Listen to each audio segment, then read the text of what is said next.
Hey everyone, if you continue to choose to fall for this, there must be something in the back of your head that tells you that the political propagandists, the opinion makers, these collectivists, they're just trying desperately to manipulate and distort reality so that you will align with their dominant narrative.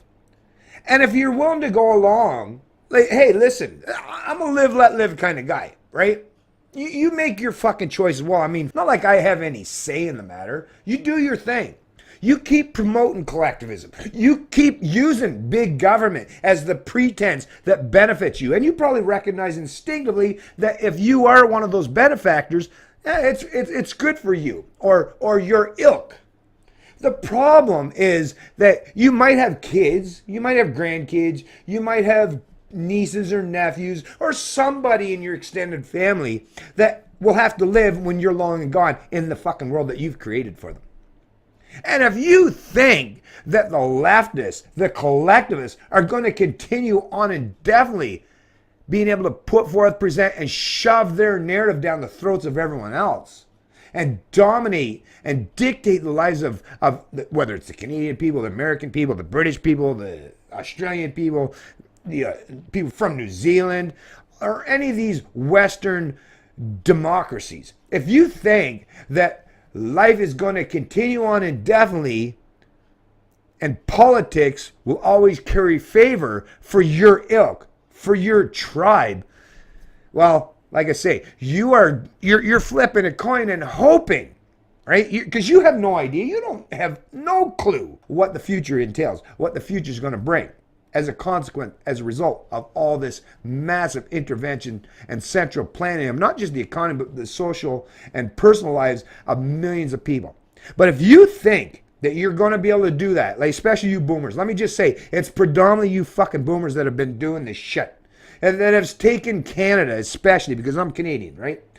But you've taken Canada from a country that used to be very much all about personal responsibility, accountability, standing strong and having real resolve and holding yourself to a certain particular standard and not seeking to use forced wealth or income redistribution as the sole means to an end.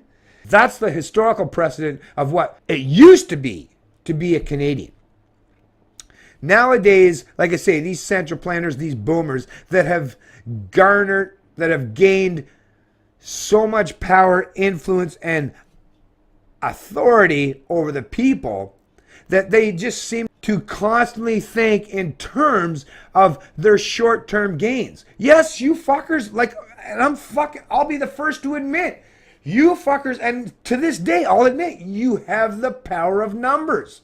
The baby boomers represent what? 30 whatever percent of the population. The millennials represent 30 plus percent of the population. And yes, us Gen Xers, due to the power of numbers, we're outnumbered. So we have no say in the matter politically or socially or even economically, except for those of us that try our best to push back against the federal and provincial governments that constantly undermine everything that we do, what we say, and our endeavors. But those political tides throughout all of history have shifted, have changed.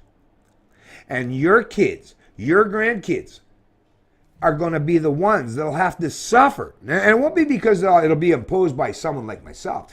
But like I say, when that pendulum swings back the other way, as you must recognize at this stage of the game, the pendulum is swinging back the other way. And even though right now it's still, over here, it's still on the left and it hasn't reached full momentum where the trajectory is going to start swinging really fucking far on the right side of it, well, they're going to be sacrificial lambs and consequential inheritors of all the fucking shit that you've put forth already. Why you would want to do that to your offspring? I still to this day, I can't figure it out other than you have got to be the most selfish people on the fucking planet. And normally I don't care, like when it comes to selfishness, I don't give a shit, as most people. Hey, be as selfish as you want. The problem is you fuckers use the power of the state You use government. You use the imaginary gun in the room to impose your will and your edicts and your preferences and your opinions on everyone else.